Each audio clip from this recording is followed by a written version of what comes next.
There's absolutely no doubt about it. I'm not talking about the death of bin Laden, but the fact that some people are never going to believe it. With no body, no picture, and no gravesite, conspiracy theories are on the rise around the world. But why? And who are the people so prone to believing there's a plot behind this story? That's what I want to ask my guest, Dr. Gail Saltz. She's a psychiatrist, author, all-around rational person.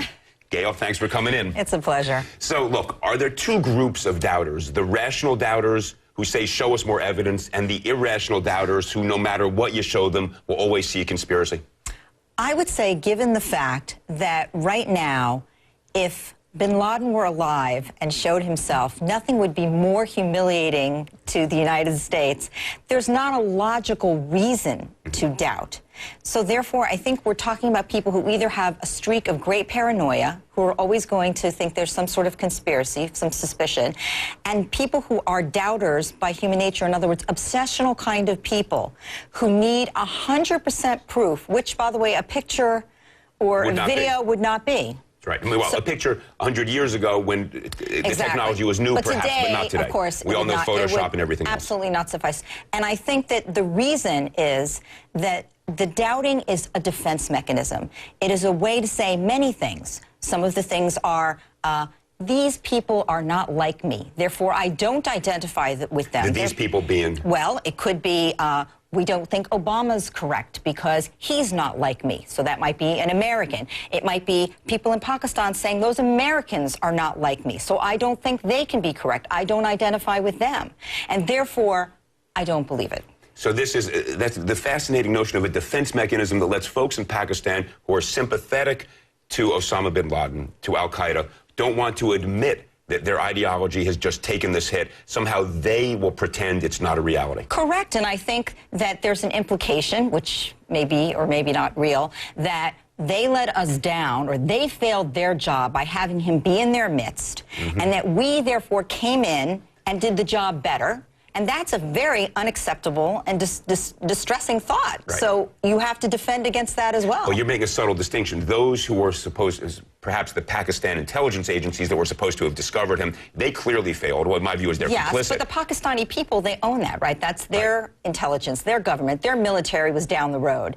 Right. So there's a feeling of, I mean, we would feel that way as well. Sure. Oh, we're Americans, we didn't make the cut, but you came in and invaded and took him? Now, is there any rational demonstration of evidence that could persuade the crazies? Or are they simply beyond the pale? They believe that the UFOs come down every night. They think we really never went to the moon. I think there's a big difference between UFOs are coming down at night and doubting something that has bigger kernels of potential truth. In other words, a man that's been hiding for 10 years. Why did it take us so long? Why could he be in their midst?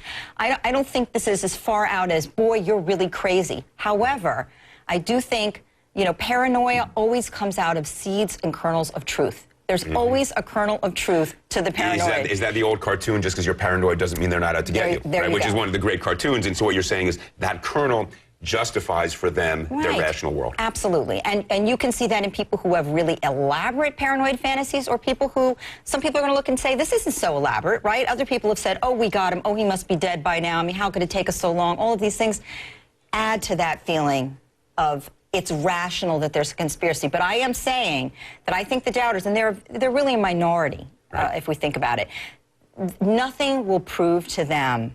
Nothing is going to prove to them that this is true. So I take it from all of this that you agree with the president that releasing the photos would have been a vain act in terms of being persuasive, in terms of argument, could have had downside risk in terms of acts of violence, retribution, therefore not releasing was the wiser approach.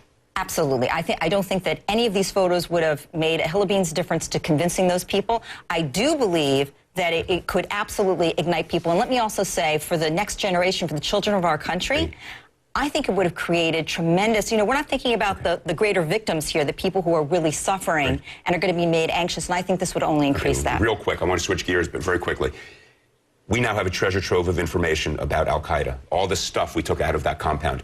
Those who are still members of al-Qaeda, do they now live in absolute fear?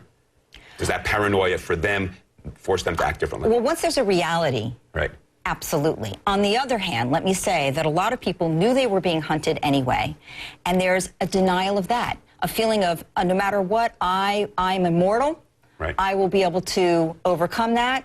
and that's how they keep functioning. So it depends on that individual psyche, how much he lets the fear break through because of the reality that we did catch one, or how much he really goes into denial mode again and says, you know what, I'm smarter than that, I'm better than that, I'm going to win. Okay, fascinating stuff. Gail Salk, thank you so much for being here. Coming up,